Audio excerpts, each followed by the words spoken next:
Ukraine has accepted a ceasefire deal, according to Marco Rubio. He's Cuban. I'm going to say it like that from now on. It's like the TV announcer that, you go, what the hell? Like, when did you get that accent? Which is fine to say it correctly. I'm just saying, we don't. It's okay. Go! Exactly. And Marco has scored the goal. Ukrainian officials have reached a ceasefire agreement with the United States for 30 days and will try to get Russia to accept the deal, according to Marco Rubio. Rubio made the announcement on Tuesday from Saudi Arabia, the bastion of democracy and peace, where he met with officials in order to hammer out the deal. Rubio says, I think today... All right. He said, I think today Ukraine has taken a concrete step in that regard. We hope the Russians will reciprocate.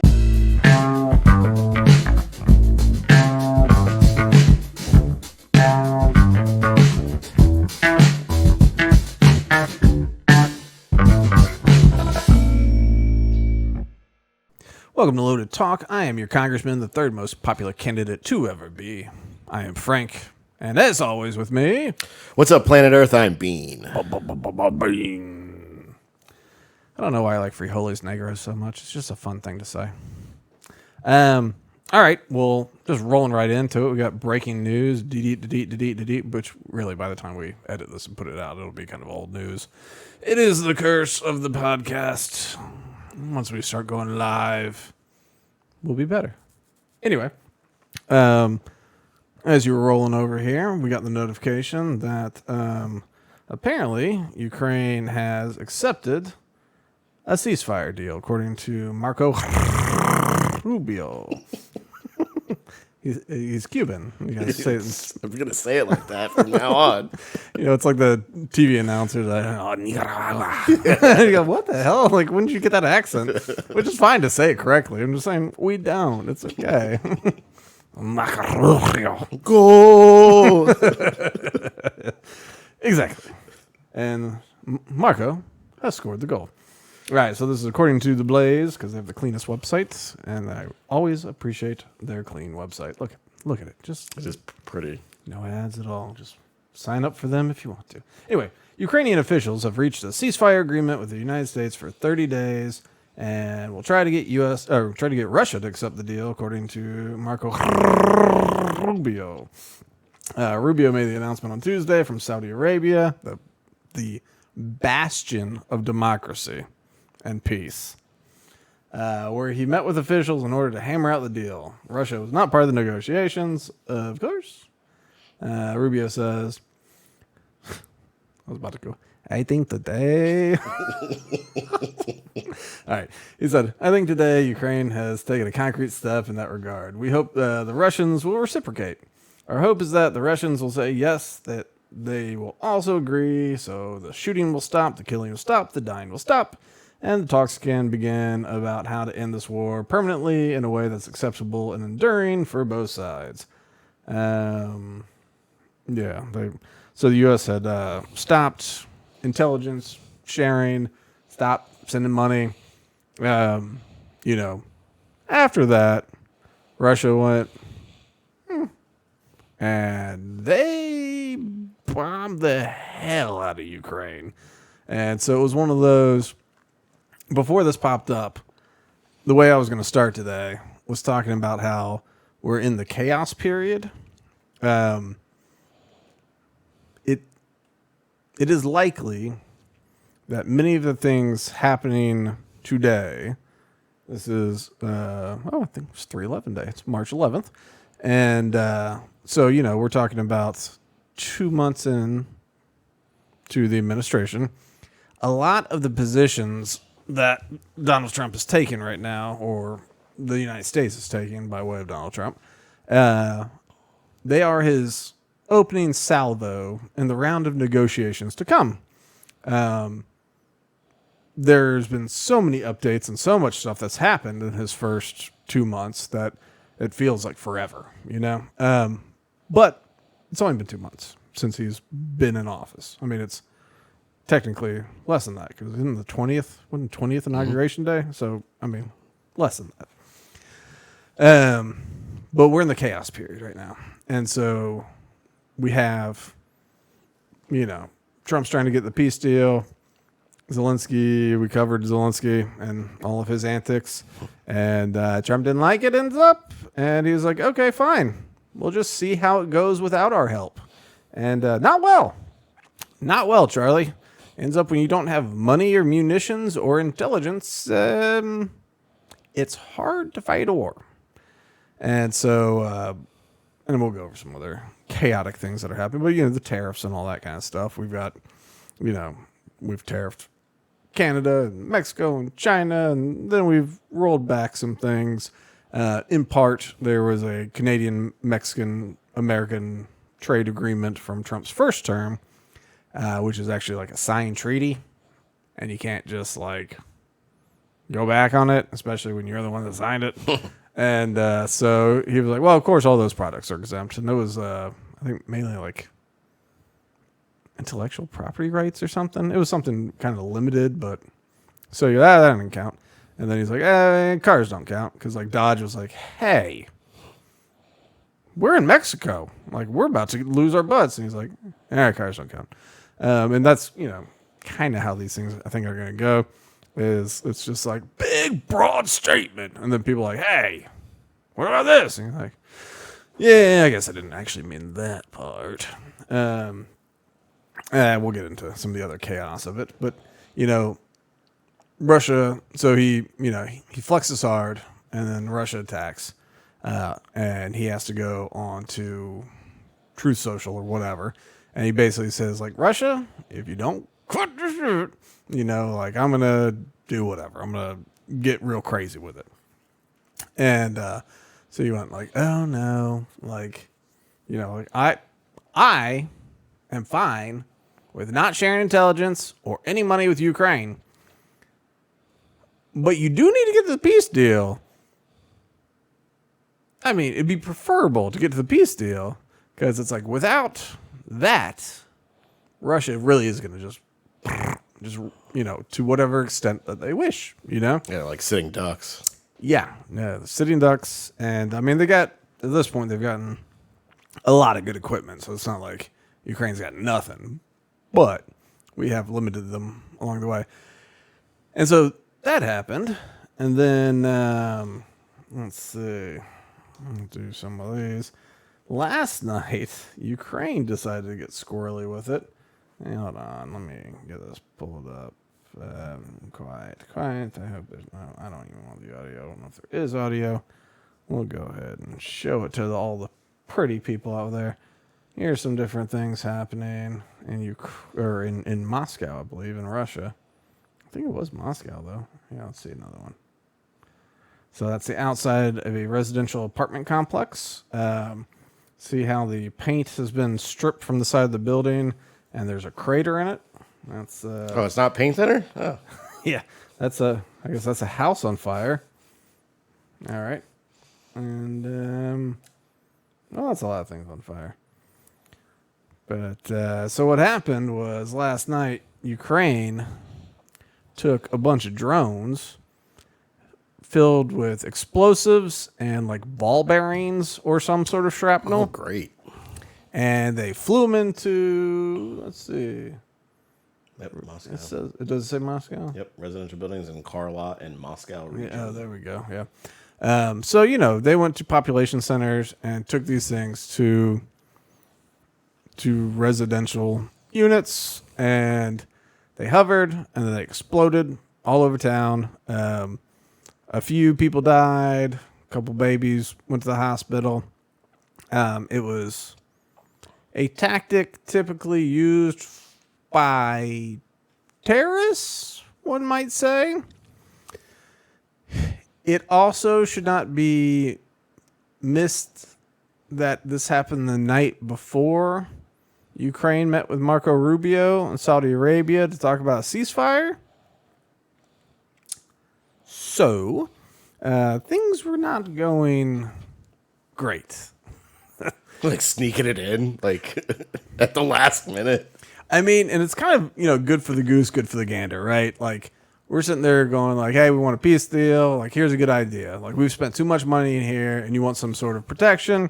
We want some minerals. Like, how about American companies coming here, get some minerals, and because we got American companies over here, we're going to be more invested in the outcome of these spots. And if Russia comes in, we go, we got people over there. Excuse me. It's been a long day.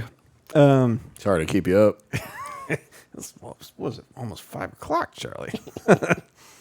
It's, anyway, many long days.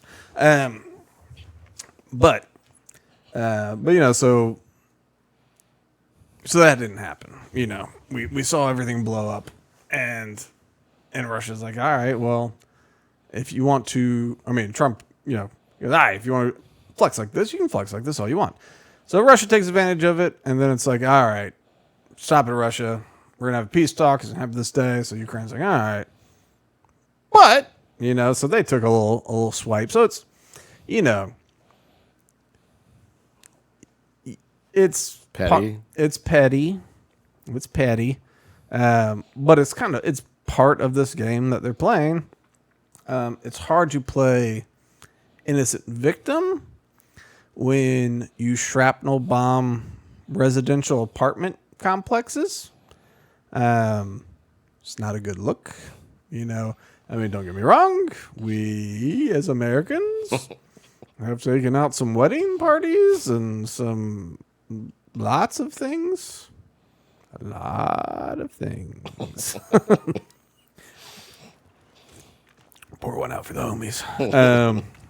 But no, it's ridiculous. Like, it is petty. It is terroristic. And it does weaken. The Ukrainians as the angels, the permanent good guys, the more American than most Americans these days. That's just not a position that you can actually substantiate. It's something that the left says a lot in these different places. And we just go, oh, we ignore that they're before this, they were the most corrupt nation. We ignore that they had the Azovs, which are literal Nazis. They're like tattooed and have insignia, and It's fine. it's fine. Yeah, it's not great. It's fine. Okay. Say so. Nothing to worry about. What have Nazis ever done to anybody, Charlie?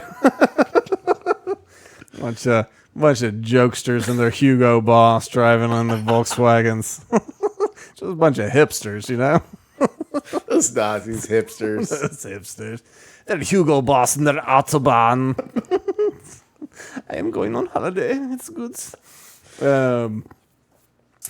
So anyway, I'm surprised and pleased that there's a peace deal or a ceasefire. So I do hope that Russia comes to the table as well.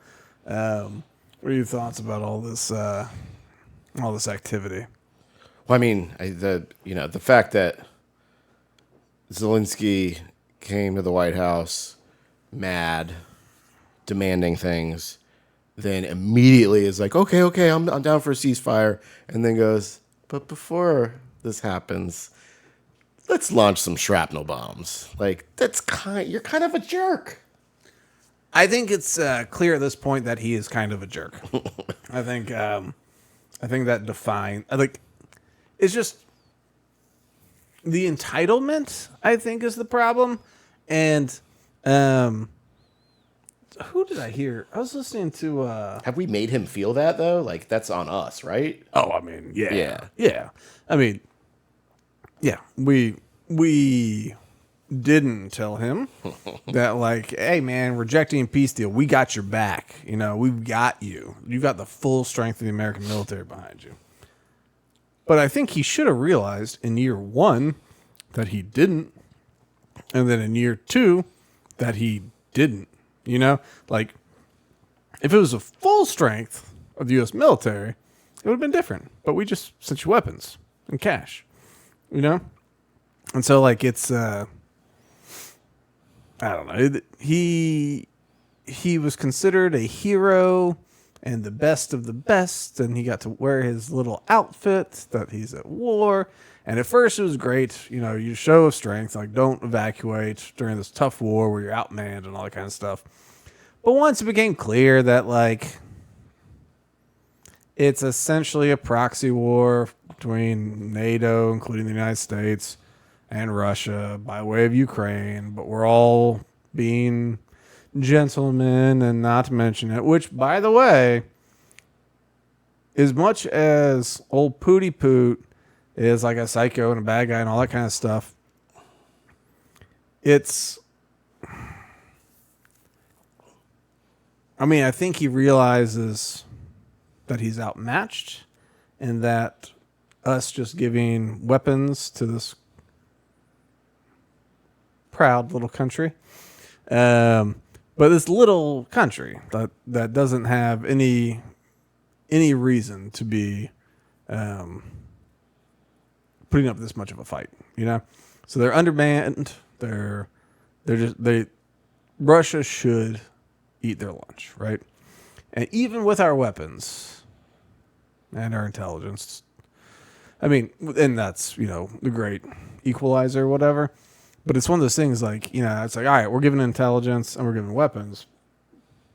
But, they're theoretically still commanding troops and it's still Ukrainian troops and they're still on average 44 years old. And there's all this, like Putin should be doing better. So, perhaps part of it is just a realization like, my men have been lying to me. Our military is not where it needs to be, and I actually don't think that we should get in a all-out war with the United States because we're going to lose, and the only thing we have to flex is nuclear weapons. And do I think that this is that sort of deal where like, because it's one thing to use a nuke, right? It's another to pick the fight that you end with a nuke, right? At least with World War II, we had Pearl Harbor that we didn't know about. We didn't leave the door open or anything. Oh no, we didn't. We didn't antagonize. We didn't do anything, and definitely nobody was writing reports about the likelihood of attacks at Pearl Harbor before it happened. But at least that war was happening already, right? True. It's not like we invaded Poland and then we invaded Tokyo or something like that. We're like, we're coming to your land. Boom, gotcha. It's a little bit of a different move to be the aggressor and pull out the nukes, because it's like you pull out the nuke comes back at you, and so like it's the end of the world, it's the end of the world, and so part of you has to go, is this worth ending the world? You go, I don't know if it's worth ending the world. All right, so there is that, but there is a certain level of constraint to be like, for everyone to know that this is NATO versus Russia through the little fighting arms of the Ukrainians, and to not formally declare, like he's blustered and he's spoken and all that kind of stuff, but there's been no push to say, actually, we're at war with all of NATO now, because you did this. And guess what? We can bomb Paris if we want to. We can bomb London if we want to. We can bomb New York City if we want to. You started a war with us, and now all of these targets are open. It would not be a good position, obviously, with the way the military is. But I guess, I don't know if you have to give him credit or not. Maybe you don't. Maybe because he's clearly not prepared for that kind of fight. He'd be prepared for France, Poland, Part of me thinks that Pooty Poot sandbagged it on purpose in order to, and this might be a crazy thought, but China's in his ear saying, extend it, use up the American arms, because then we'll just deplete them. And then we can come around the backside and do whatever, Well, there's something to that in that, we're depleting Russian men, but there was some murmuring at some point, but this was years ago, that they weren't sending their like A-team people. The A-team would stay back. They were sending just whoever to the front line, you know. Then the North Koreans got involved, and it's like, well, the North Koreans, like, they have zero combat experience, so maybe it's all right. They need training, you know. But you go, well, that's a weird thing. So there is a chance that they're like real A-team military is sitting back, as this is sort of a skirmish, you know. And I remember when this thing first started that there was a guy from, I think, General Dynamics who was telling us that the amount of artillery munitions that we had already sent to Ukraine would take us something like 10 years to replace. And that would have been over the course of 6 months or a year or whatever. And so it's like, okay, so we've devastated our stockpile. And he said, you know, with the United States military, we don't really fight that kind of war anymore. You know, we're not heavy on artillery. We use the sky. We got missiles from ships. And then we got on the ground to a degree. But a lot of our stuff is more high tech, and so these artillery rounds aren't as important. That being said, we gave them all away, you know? And in a China sort of way, to give our munitions away and then have to pay to restock them is a financial burden on us. And in like that Chinese sense of, what's it called, total war or whatever, where like the concept of like total war is like, of course you can fight on the ground, of course you can fight cyber attacks, but the economy is another front for war. Like literally all of existence is a front for war, so you fight it on all of them. Like you trade relations, you know, trade wars, like everything is a war, and the idea is to defeat the enemy, you know. So whatever that happens to be. Afghanistan helped topple the Soviet Union. They just got bogged down and they got broke. And at some point that was their undoing, you know. It was an economic thing. It wasn't necessarily a military thing. So there could be something to that, you know. And China controls a lot of the material of the globe. That they do. But that's the other part that's kind of interesting of Putin going like, I'll sign a mineral deal with you. Because if he is being honest, and it isn't something that just gets confiscated immediately, it's something that because, all right, old Pooty Poot is, let's call him a Russia first kind of guy, right? Accurate. Yep. He's KGB.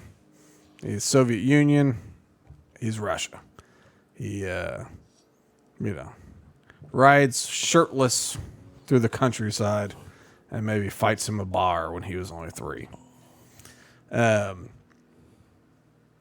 So, as a Russia first kind of fella, with a strong sense of national pride, how would you feel if you had little Winnie the Pooh, Xi Jinping, being like, hey, you bend over? You know? I decided to bail out of my Chinese accent. I was like, I don't know. I might be going too heavy on the racist accents this episode. But, you know, like if Xi Jinping was just like, hey, don't worry. We got you, little guy. We got you, little guy. Like, do you think Putin wants to be in a position of being dependent on China? No. Yeah, right? It's like, you know. It's like, I don't need you. Right? You know, the president's like, we're the strong ones, you know? China's like, we're the strong ones. Like, well, we got this. Like, you don't. You don't. You got nothing. Y'all are a backwards ass country. We have all these mines all over this globe, all these ports, all this, you know, we're a powerful nation. You're a relic with nuclear weapons, you know? And I think old Pooty Poot is fine with cozying up to China and then by extension North Korea, which North Korea is just the attack dog of China that they don't talk about. It's like they're the cousin they keep in the attic. The Rottweiler. Yeah, the Rottweiler, or the cousin they keep in the attic. They feed fish heads too, you know. Well, sometimes you got a cousin. You got to keep them in the attic and feed them fish heads. That's what they eat. They come down. You go, hey, get back in the attic. I'll bring you a bucket.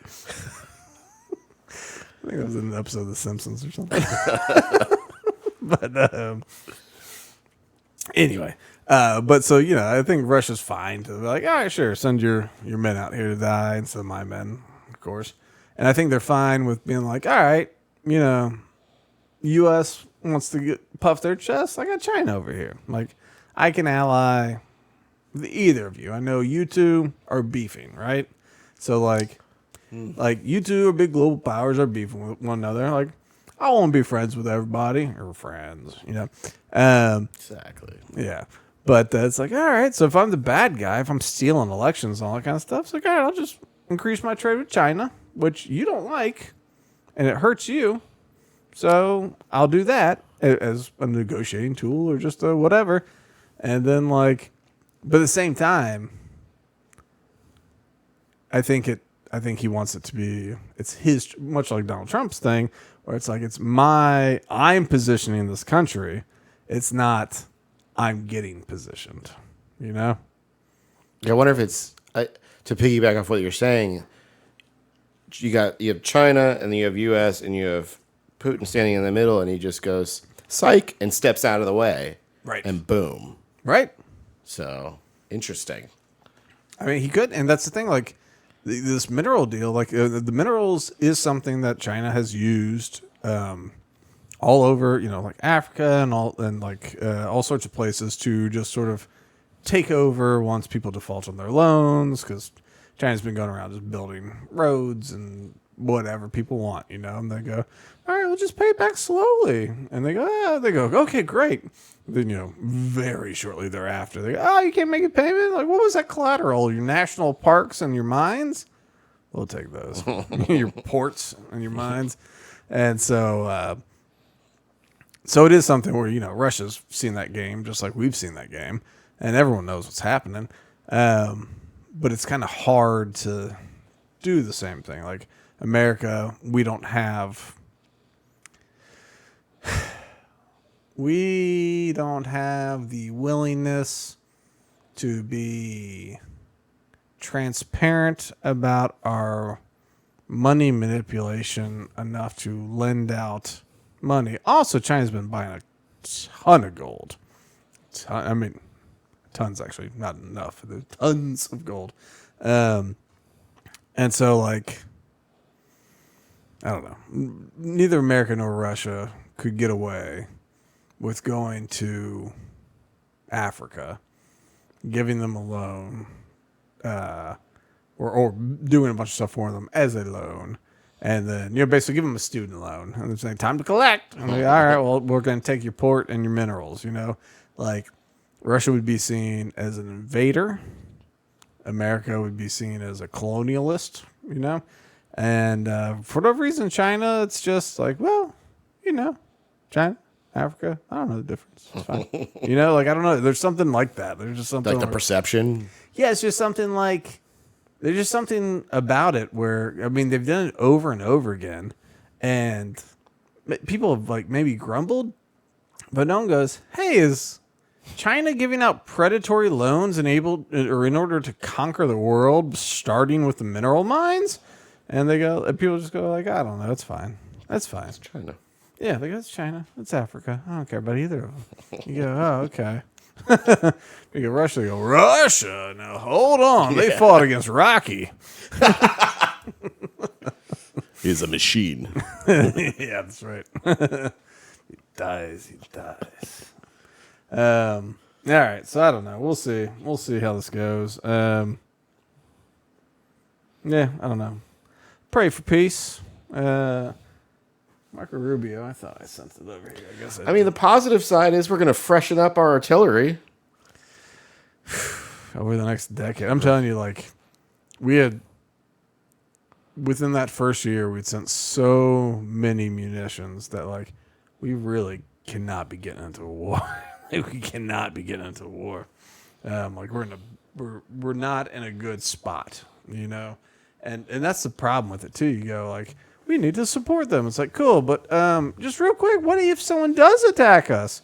Oh, we have a stockpile. It's like, well, we don't anymore. You gave it all away. You know, it's like, it's fine.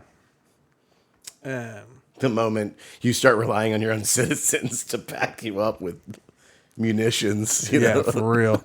Well, like, you know, in America, and that's the one thing that we've been good with is like the ocean across and all that. We're all armed to the teeth. You know, I don't know if an invading force came in between our military and just all of us gun nuts that are just like, and like of the spectrum of gun nuts, whether it's people buying illegal guns out of the back of Cadillacs, or if it's, you know, people out registered and stamped and all that stuff. You know, like there's a whole bunch of us, and we're gonna get rowdy. I think it's 4 per person in this country. Is it 4? It used to be like 2 per person. I think it's 4 per person in this country now. America. Yeah. Yeah. Good old boys. Yeah. I mean, that's the thing. It's not just the good old No, I boys. know. But I would just love to see them. I would love to see the good old boys meet China. Dude, I'm telling you, like, there's something, I know I've mentioned it before, but I think there, especially in like Florida and like Louisiana, actually all the Southeast. Don't forget Alabama, Mississippi. Yeah. So all the Southeast, just, you know, whatever, Chinese or Russians or whoever. And it's just like, all of a sudden you get like, you know, the hood cats from like the 3-6 Mafia crowd. You get the country boys. You get the conspiracy guys and the hats. You get like, and then you get the like, I'm a proficient shooter and I do this for, like, all these people come out, and all of a sudden you get like Bubba, who probably has said a racist thing or 12 in the last 7 seconds, next to, you know, a dude with a red scarf tied around his arm. It's just like, they're going to be like, we're going to kill these suckers. It's like, yeah, you know, like, it's just going to be Weird. It'd be weird. It would be the most harmonious event to ever occur in the Southeast. If all of the gun-toting people in the Southeast got to shoot people free and clear, like, they'd be like, you know what? Whatever about the racial stuff. It's like, you know, the people who aren't white, if it's Russians, like, we got to shoot white people, you know? And all the white people be like, yeah, you do. And we're going to shoot them too. And it's like, and we're going to have a good time with it. And then, you know what we're going to do? We're going to have a barbecue. And it's going to be great. It's going to be great. I think we get at least a year. I mean, 9/11 only gave us a year. So, like, we get at least a year after that of just, like, you know, Coca-Cola commercial harmony, you know, where it's just like, good to see you, brother. You know, It's the ultimate DEI. You know? it would be. I'm telling you, like, there would be people looking like Don't Be a Menace to South Central, like walking through just Redneck Alley, Alabama. And it would just be like, how you doing, brother? It's like, hey, and like, it would just be just rainbows and sunshine. It's what America's built on, is killing foreigners or something. I don't know. There's a movie that needs to happen now, I think. It would be a fun one. It'd be a fun one. But I'm telling you, it'd be a happy story. It'd be a happy story full of harmony. And there'd be a great healing across the nation. And then all of us together, black, white, brown, all the other colors that I don't know are racist or not, you get together and we all together say, you're welcome, California and New York, you sissies. We saved your asses. Have a cheer wine and shut the hell up. And that's why I got elected, Charlie. Anyway, I do. I'm cautiously optimistic that Russia will sign on to this as well, and then after that, that's just the first stage. It's just a ceasefire. It's a 30-day ceasefire. And after that, it comes like agreeing to terms, which is where Zelensky can screw it all up again. But, you know, I think at the end of the day, the Donbass and the. I always forget the other one. It's the anyway, those two areas. They're going to be Russian, or they're going to be independent and Russian. I think Crimea stays Russian, and then Ukraine gets to keep the rest of it, the other 80%. And I think U.S. goes in, starts mineral operations in Ukraine, and with that, we tell them like, hey, it's like it used to be, no one went to war with another country that had McDonald's or whatever, Coca-Cola, whichever it was. What is we now have, there's now a U.S. interest here. So we have a U.S. interest to defend, to a degree. So I think it should get done. I think, Zelensky might hate it, but who cares about Zelensky? Yeah. Yeah. He's such a little baby. Like, we're going back to what we're kind of meandered away from, is like, I think because of all the awards, because of the Vogue magazine shoot, because of all that just encouraged him to do this thing where he needs to show up on a screen or in person to an award ceremony in whatever country, talk about the important battle of Ukraine, and the country gives him missiles or money or whatever. It's like, that's the way it works. I think that, plus probably cocaine addiction, had made him think like, this gravy train's going forever, But dude does look like he enjoys cocaine. I mean, he's actively enjoying cocaine, not just as a concept. Hanging out with Hunter. I don't know, man. I think Hunter, you want to smoke some crack? Zelensky's like, whoa. He's like, calm down and put your dick away. Put it away. Put little Hunter back in his home. I'm trying to run a country here. Actually, no. Do you remember Zelensky as a comedian? One of his bits was playing the piano, the keyboard. So weird. With his wanger. Don't know how that idea came about. I mean, it's a silly idea. It's weird to then become president. It's so confusing. Yeah. Like, Trump was a celebrity before he was a president, but his image was always the really rich guy who's the boss that's good at business and deals. That's the image he's cultivated. It was not playing the piano with little Donnie. It's like boink, boink, boink, boink, boink. And like, do you not know any jokes? Like, if that's your default, like on television. That's your shtick. Yeah, like on television. Like, imagine that you get your time to shine, right? It's your time to shine. You can show what you've got.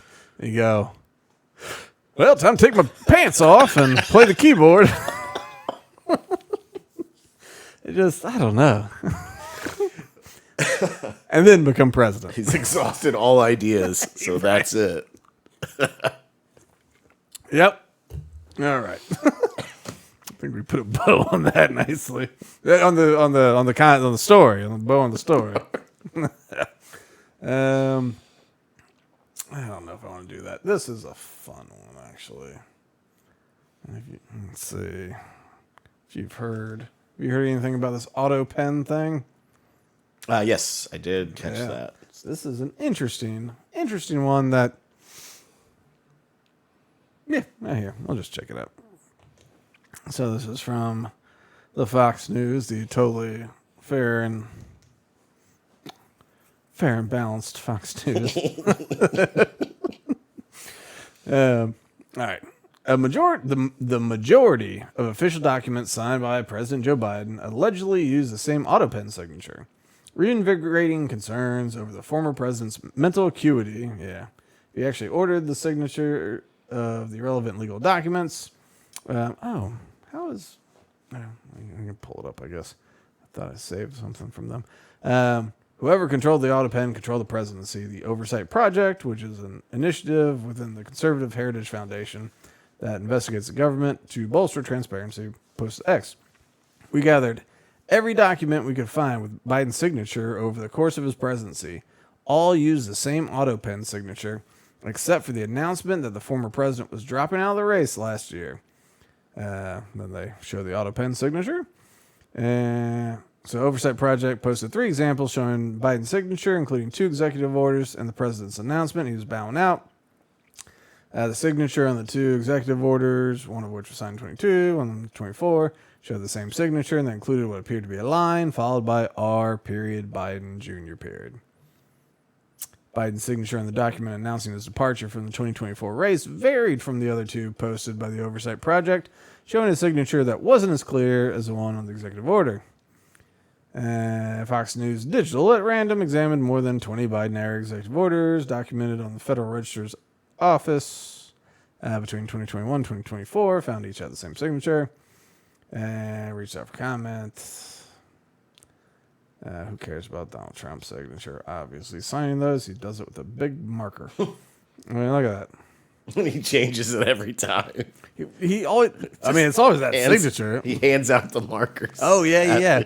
But this guy, he loves signing with like permanent markers. I've never. I don't. I never get it. Let's see if there's anything else in here. This is this. Where is it gonna be? Okay, so one of the reasons they find this relevant, right, is so this auto pen was this technology set up so that if a president needed to sign something very important and was not present, he could initiate it, it would be signed, and all that. But it's kind of like a DocuSign, you know. It's like, you know, the person is agreeing to this. When stupid head Mike Johnson, Speaker Johnson, let's see, where is it? He said he was talking about all the gatekeepers for the Biden administration.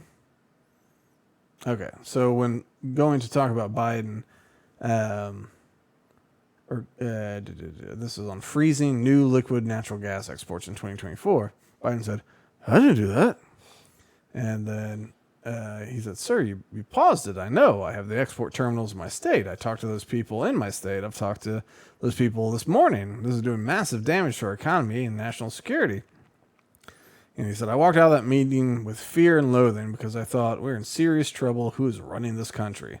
Like, I don't know who put that paper in front of him, but he didn't know." And so one of the problems is that, all right, so you're allowed to use this auto pen thing, but most people use it when they couldn't be there. I don't know if Trump used it at all his first term. I know Obama did use it. I remember it was kind of a big deal when he did. He was out of the country. You know, it was one of these things where it's like he's out of the country, but we've got whatever it was, a budget shutdown or, you know, government shutdown or whatever. And so you use the auto pen. You go, well, that's cool. But there's a couple questions here. Like, one, do they use the auto pen because his handwriting is so shaky that it shows his like advanced condition that they've been covering up? So if so, that means something. But the other thing is, who's signing everything? Is he aware of what's going on? Like, he barely seems aware of what's like going on just in a going anywhere in public sort of way, you know? But if he didn't sign a document, it's not legitimate. Like, it's not been signed by the president. It is not law. Yeah. So those pardons. Well, that's where it gets interesting. There is a pardon for multiple people who was signed by AutoPen while he was in St. Croix. And you go, like, on vacation. And you go, well, that's what the AutoPen's for. He's out of town. Problem is, there is a location printout for these signatures, and it was executed from Washington, D.C., when Biden was not in Washington, D.C. Huh. Yeah. So that's one that they've seen so far that they're able to go, well, that one's a little spooky. So I think some of those might come back. Interesting. And the question is, if they can get to the data, which I imagine at this point people could, in the name of making Biden look bad, how many times was that thing used from D.C. when Biden was anywhere else? Man, Yeah. things could just unravel very quickly. I hope so. Well, I don't know. Let's, did I just bump my camera? No, you're good. Yeah, and I can't think of every executive order he did, but like, I mean, there's definitely some that, like, you know, Trump's already just been like, yeah, get rid of it. But, you know, the whole Gulf of America thing was one way to, like, navigate an executive order. And if all of a sudden you go, we can prove you didn't sign that one, you just throw it out. But the other part of it is, like, who did? And Charlie, what do you think would be the charge for someone who forges the signature of the President of the United States of America in order to enact policy that he is unaware of? I mean, clearly you're going to jail Yeah. for a long time. But is it treason? Because with treason, I guess it would depend on what was the forced signature, was whatever document or whatever.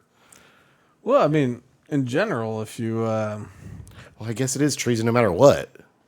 Because Yeah, it's the president. yeah, you're forging the president, the signature of the president to enact whatever, which enacts spending, enacts all the stuff, and you go, yeah, the president did it. And you go, no, he didn't. President didn't say that. And so that will be the other part of it is, and I'm sure that part will never come to light, but it's like, but that would be one of the more important ones is like, who was running the country? And we'll never know, but it's like, who was running the country? Who signed the pen? Who did it? Who did it? Do you remember when that letter came out about his resignation? We talked about it, where it's like, that doesn't look like his signature. Nope. And in the auto pen, It wasn't even close. they had extra things in there. Yeah. And I remember the auto pen, I think, being a pretty true signature. They probably capture it like day one of presidency, you know, just, hey, we're going to need this. I mean, I think probably like you'd sign it like on like you do maybe for DocuSign, you know, they just save it. It's that way forever. But like, I don't know why it would be materially different than your everyday signature, you know? So that is one of the interesting things is it definitely was, you know? So if you're saying he really signed the letter saying he's retiring or he's not going to run, then you go, well, who signed the other ones? So then the other thing is like, okay, so he signed all the other ones. It's like, okay, he didn't sign his letter stepping out of the race, so someone else put out a letter with their name on it and made him get out of the race. Either way, seems a little treasony to me. What else we got? This is, oh yeah. So this is a bit of an interesting thing. So the White House said, this is the first arrest of many to come. We know there are more students at Columbia and other universities across the country who have engaged in pro-terrorist, anti-Semitic, anti-American activity, and the Trump admin will not tolerate it. So this fella, Mahmoud Khalil, has been detained for deportation. He is a green card holder in the United States, and he was attending Columbia University. During the anti-Israel protests after October 7th, he was considered the lead of them. He helped negotiate with the police when they were like occupying, locked themselves in, and all that kind of stuff. He was the negotiator. What the White House says is anybody that takes a pro-terrorist stance and is not a citizen, GTFO, you know? And they go, he has his green card, but he's not a citizen, and he's supporting Hamas. And so basically he was a leader of an anti-Israel protest at Columbia University that did get a little violent and did get a little nasty. But they're just like, all right, we're going to pull your card and send you back. You know, if you support a known terrorist organization, Hamas and whoever else is on the list, we're going to come and get you. So what do you think about all that? I mean, that's the Patriot Act right there. I mean, is he pro Hamas or is he anti-Israel or is he both? Well, isn't that an interesting question, Charlie? You know, because you can be anti-Israel and not pro Hamas. Right.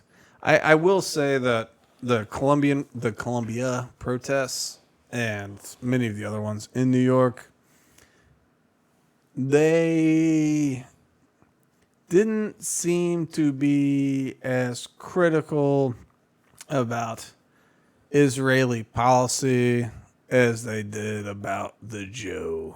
You know, like think about when the protests were in New York and all that kind of stuff. Like the number of people that were like waving swastikas and all that. Interesting. Yeah, like a lot of the Palestinians were like, or a lot of the pro-Palestine side were taking a very Nazi sympathizing position. Weird. You think so? I mean, well, yeah, because Nazis want to obliterate. Well, I mean, technically want to obliterate anyone who's not white. So that would include any Middle Eastern. Do you know why Iran's not Persia anymore? I don't. Well, ends up, they were big fans of this fella named Adolf. Really? And so, like, Adolf came to visit, and they just really liked what he had to say. And that, you know, I guess they were white enough or something. So Aryan. Oh. Yeah. Huh. Yeah. Now I'm very confused. Yeah. Wow. Yeah. Okay. Yeah. So Mind's blown now. yeah. No, you Interesting. strange bedfellows when you're unifying over killing that Jordan. But Interesting.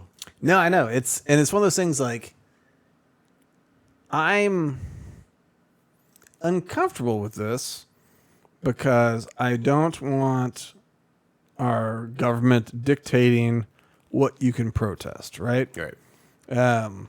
Now, granted, he's not a citizen. He's just a green card holder. He does have different restrictions than a citizen. Okay? So I think legally, I think the United States can say if he supports a terrorist group, he loses his green card, right? Now, obviously, you can support Palestine without supporting Hamas. A lot of them kind of support Hamas anyway, by extension. And these protests during this time did get like particularly anti-Semitic, right? And like not in the say something nasty about Israel and you're an anti-Semite kind of way, but in the waving of swastikas and talking about killing all the Jews and everything. And I'll even forgive, depending who's saying it, the whole from the river to the sea kind of thing. Because I think there's a certain majority of Americans who don't see that as a call for genocide and a replacement, but a chanting thing saying everyone's going to be free over this chunk of land. So I think a lot of people chanting it are saying like, for the whole thing, everyone's going to be free and equal. It's nice. It's not what it means, of course. It means, you know, kill the Jews and dump them in the river, you know. But I think you have to accept the level of ignorance that's out there for a certain number of people. Oh, yes. Agreed. Yeah. So anyway. Why I don't get bent over a lot of stuff, because it's just like, you're just You don't know. Yeah, and I don't, that whole phrase or the expression, don't waste your time arguing with an idiot because no one will be able to tell the difference, And it's like, so you sit there like, just move on. Right, Just it's move fine. on. Yeah. It is one of those things like as I've gotten older, I've gotten more of that position. It's just like, let's kind of just keep the train moving. Let's just see how this is going to shake out. It's probably going nowhere, but if it's bad, maybe I'll get interested again. But let's just move on. Don't have time for this, guys. It's like trying to live my life. Don't want to deal with this. Every time people try this, they get killed. So good luck. Yeah. But anyway, so this guy is being detained, and he might end up being deported. And the White House says, ain't going to be the last. Actually, Donald Trump said this is the first arrest of many to come. We know there are more students at Columbia and other universities across the country who have engaged in pro-terrorist, anti-Semitic, anti-American activity, and the Trump administration will not tolerate it. Actually, it's Donald Trump. What screen? Am I still got this thing up? So he didn't write administration. He just wrote admin because administration is too long of a word to write. So, that's Israel alignment in a short paragraph without, to no end, To no end. And we did authorize a lot more spend in that direction. You have to want, like, I get, they're our great ally, all this kind of stuff. And like in the Middle East, they are this like white Western nation. They have a whole member of parliament. They have a party in their parliament that is a Israel should not exist party. So there's lots of ways in that they're very open and, Western, liberal, tolerant, and all that kind of stuff. But, what they're doing in Gaza, I don't know if I necessarily agree with open air prison and that, like, Gaza's wasn't, in the past. Like, go back. It wasn't just like people have settlements, you think tents and all this kind of stuff. It was buildings. It was well built up. I mean, it's great real estate. And like, I spent some time the other day, like going around Google Maps on some of the stuff. People got restaurants and beachfront little resorts and stuff like that. Granted, probably shouldn't go if you're a little Joey, but but no, you look at some of this stuff and you can tell that some of these people are just living life and they're not really committed to this feud. They're just this is where they live and it's hard to leave, but you can actually have a bit of an economy here, and there's something going, and Israel lets so many people, X number of people have like visas come in and out, but they go, okay, you can have independent governance, and the question is like, okay, well, is it their land? You go, no, they can independently govern it. It's like, well, can they leave? It's like just not by sea or through Israel. Yeah. All right. But, through Egypt, I mean, they could. There was, a lot of people go on vacation, that kind of stuff, right? So it's not necessarily an open air prison. There's a lot of people that have vacation and have fun and all that kind of stuff. And, and Gaza had, an economy. They had markets. They had all sorts of stuff. There's people doing business. I was surprised, actually, like doing the Google Maps thing through there. Like, I was surprised at how developed it was. Now, it has been updated. Not from the street view, but from satellite. And it's not so developed anymore. And that's where my big issue is. It's like, if you're saying independent governments, let them be their own country. Let them build their stuff, Like, I get it that Hamas hijacks money. Like, they take pipes that are supposed to be for building irrigation and they turn it into missiles. I get it.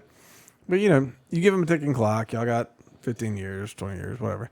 Like, you need to have power plants. You need to have a water plant. We will give you plans, maybe.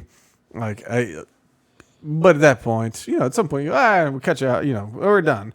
But you have permission to have an airport, have a leave by sea, and Israel hasn't done that. And when this thing kicked off, and like we were looking at this thing earlier about how it appears old Bibi Netanyahu has been funneling money to Qatar to make sure Hamas stays in control. Because with Hamas in control, he never has to agree to a two-state solution. There will never be a one-state solution. And it just kind of status quo moves on, and they stay in power. Every now and then they got to fight like attacks that aren't really that big because it's a real military versus a not so real military. So we see these reports, but it's not the first time I've heard this kind of thing. And I'm sure, what do you think? You think Netanyahu wants Hamas to be in control over there, or at least, before all this stuff? To, like you said, to keep the show going. Yeah, absolutely. Right. Because then it keeps the ties tight with the U.S. and yeah, keep the money coming in. We need the Iron Dome. We got all this. We got to protect ourselves. We're surrounded. All these bad guys. Otherwise, you'd have to provoke somebody else. Yeah. Or get America to provoke someone else. And maybe go into war in the Middle East for decades and start with Afghanistan or Iraq and eventually work your way through all the countries and end with Iran. Something like that, maybe. Maybe. But no, it's like, but once this thing started, like I said it like on the show, I don't see how this ends in any way but with a genocide of one people or another. And they've taken out Gaza. The satellite image is updated and you can see that it is, it's gone. It's gone. And I don't want to be a hypocrite because if I was the president of the United States, right? And there was some country, I don't care which one, any country A, and we have had issues with them, and I was just like, I want to be clear. If anybody messes with us, I'm going to bomb you back to the Stone Age, right? Well, if they then attack, kill 1,000 people or whatever, that was, what I would do would flatten it like they've done to Gaza. I would, it's sorry. I made that promise. I don't want to attack anybody. But if you attack me, I'm going to kill all of your people and destroy all your buildings. And then whatever from there, but there'll be nothing left. Please don't attack me. I really don't want this, but I really will do this, Problem is, I think Israel does want it. That's where it gets me. I think Israel does want it. They want to recapture that land. It's great. It's beachfront. It's beautiful. They want to recapture that land. And I guess that's the sticking point for me.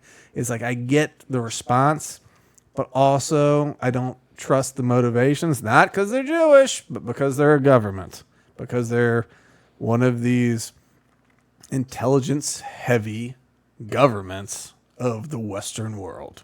And that's what I don't trust about it, There's video footage of rockets leaving Israel, doing a U-turn, and coming back into Israel, and them going, they did it. Yeah, I've seen that. It's and the problem is there's also plenty of footage of Palestinians going, look at all these dead bodies, and that guy scratches his nose in the body bag. Give one shot at this, guys. It's just all these liars. Why is everybody lying? And so it's, but I think from the United States perspective, you go, at this point, I know I felt like this probably in high school. I was I don't know, just let them do their thing and just go, hey, take the brakes off, guys, figure it out, Yeah. And, but at this point, I'm I don't know. I guess just whatever. I just don't want to pay for it. I don't want to pay for it. I don't want to be involved. I don't want to give intelligence. I don't know what y'all are going to do, but just get it done. Which at this point is probably just the the killing of the rest of Gaza is probably what's going to happen. You know, I mean, they've done pretty much all of it already. So, like, I don't know. Like, I've been like, what do you want? Like, what do you want? I don't. Like, they've already done it. Something's gonna happen. I don't know what. It's not great either way. But as far as like, you should be able to criticize Israel in the United States. However, whether you're in our military or whether you're a student or a member of the press, and criticizing the government of Israel, they do not get to defend themselves with the Star of David. No one's defending you because of the Star, or no one's attacking you because of the Star of David or because of Judaism, because of any of this other stuff. It's about the governmental actions resulting in death. Yeah, That's it. Yeah. that's it. You know, it's a strange world. Like, I don't know. I don't know. It's very odd. Maybe it's not odd. Maybe it's just good messaging. But like, Israel is so good at wrapping themselves in the Star of David and their flag, that like everything becomes, what is it? What's the term for like a blood libel? It's a, there is blood libel. I mean, that's the term. But there's, I don't know. They've got, but there's, it's a blood libel. It's some term. But it's like, no, like you can be critical of the prime minister without it being like some sort of trope against Jewish people that is, you know, some caricature or something like that. It's like if the Israeli government is using money to try to control people, that's not something about Jewish people and money. That's about a government controlling people with money. It's a different stereotype, you know? It's just, you know, you just go, oh, look at our flag.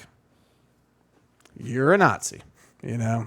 I don't know. I don't know how we get out of that. Especially since not everyone's Jewish there. I know. It makes no sense. No. I mean, we had this great art exhibition from a bunch of Israeli artists, and this woman Yael who put it together, like she was, because we had people from Tel Aviv, we had people from Jerusalem, we had people from all over, and so like it was great. Like a lot of it was ceramic, not all of it was, and so she was talking about the makeup. You know, there's an Arab population, there's a Christian population, there's a Jewish population, but that's the thing. Like, and that's anytime Israel's trying to show up and make the case why America should really back them 100%. That's always the case. Like, hey, we're not just Jewish. We got the Christians, and we got atheists, and we got Muslims, and we got people that, you know, are so Muslim that they don't even think we should have a country, and they're citizens. They're members of our government. And you go, wow, that's very progressive, very liberal. That's pretty great. And then you go, hey, I don't like this policy. It's like, is it because you hate Jews? He goes, wait a second. It's like, what the hell? What about the last thing you just said? There's a line and you leapt over it. Yeah, it's like, I don't know what just happened. But I don't know. I have a feeling this USAID has done a lot to propagate that messaging, I guess. I don't know. The more that thing gets dismantled, the better. Because it's all CIA. It's all CIA. All of it. You know, pretty much all of it, but all of it.